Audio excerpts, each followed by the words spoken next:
Okay, everybody, this is the very last thing in Chapter 2, a little bit of ear training on page 50. We also have a new reading range, so I would love if you, people that don't know how to read these notes yet, add more flashcards to your deck. So we're now starting on the C below middle C, and in this chapter we went up to the E above, two C's, one C above middle C plus a third. So all the notes in that range, you can just look at the range on page 50 and draw a note for each one. You can also add in sharps and flats, which would really increase your deck, and I recommend doing that. Okay, so I just want to talk you through a few of the mnemonic songs, devices that you can use to remember certain interval sounds. The iconic one for ascending fourths, Here Comes the Bride. Everybody, everyone knows that, and that's probably the most useful, but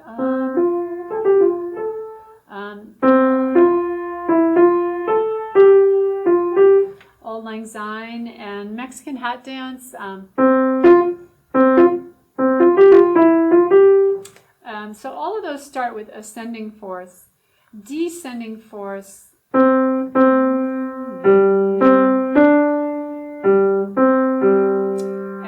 I've been working on, and then the Eine kleine Nachtmusik that we did, right? Those are all descending fourths. So pick your favorite one and just stick with that because you don't really need all of them. Just find one that's always going to work for you. Fifths, Twinkle Twinkle is a good one that I know a lot of people use. That's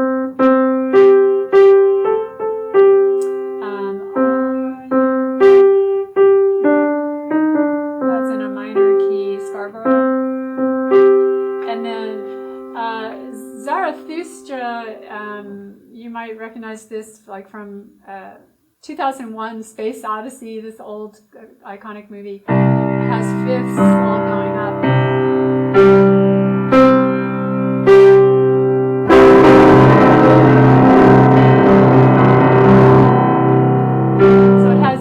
Ascending fifths. It's actually C, G, C, so there's a fourth in there too, but C, G, and then a fourth and a fifth. If you hear that in your head, use that. Star Wars.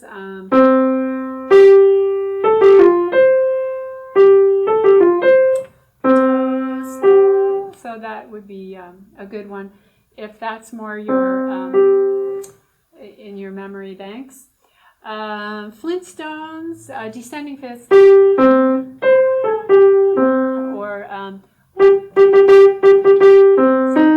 that's in a minor key, but everyone seems to know that. And you'll notice, like, well, why can't I just use Twinkle Twinkle?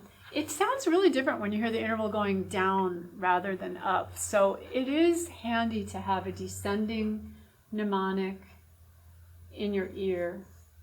So pick your favorite ones and stick with those so that you can always, in a pinch, identify an interval. So have fun with that.